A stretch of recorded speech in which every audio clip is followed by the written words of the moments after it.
At meron din kaming natagpo ang kuweba na tirahan ng isang Philippine deer. Kaya simulan na natin ang ikalawang bahagi.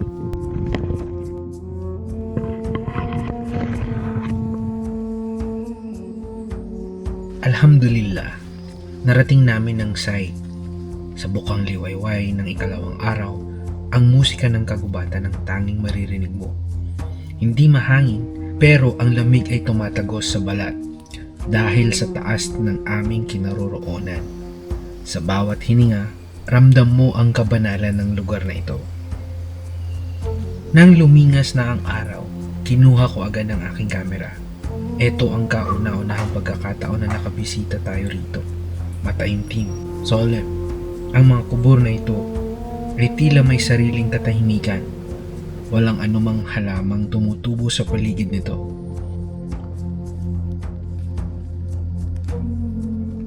Habang hinihintay ang agahan, nagkaroon pa kami ng maikling session para sa first aid kasama ng aming mga guides.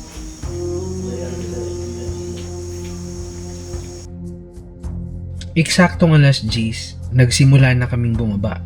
Dito ko mas lalong nakita ang tunay na ganda ng kagubatan. Ang mga dambuhalang puno at iba't ibang shade ng berde sa paligid. Ang sinag ng araw na lumulusot sa dahon ay tila isang 3D cinema, isang obra maestrang hindi kayang tapatan ng teknolohiya.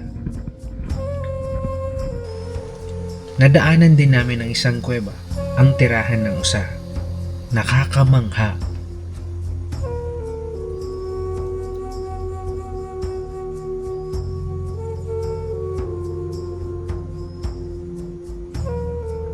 Di kalaunan ay narating namin ang dating kampo ng MILF. Ngayon ay masukal na ito at binawi na ng kagubatan ang mga dating struktura. Ang tanging naiwan ay mga foxhole, piping saksi sa mahabang kasaysayan ng Bangsamoro struggle. Hinigpitan ko na ang aking backpack at tinago ang aking camera para mas mabilis ang aming pace.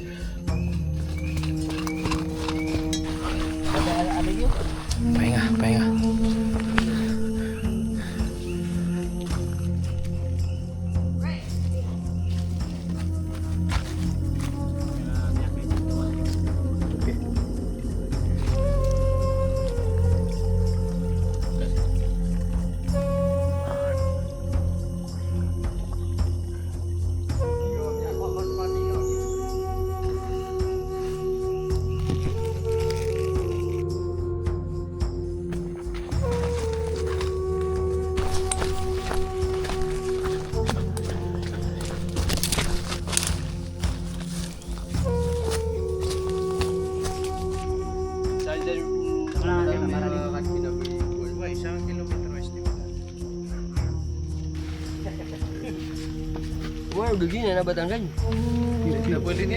Pagod, pero puno ng puso mula sa tuktok ng bundok hanggang sa pagbaba ng Sumpit Resort.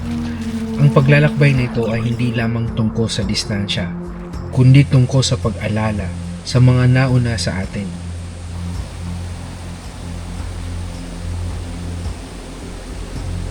Hanggang sa susunod na pag-akyat.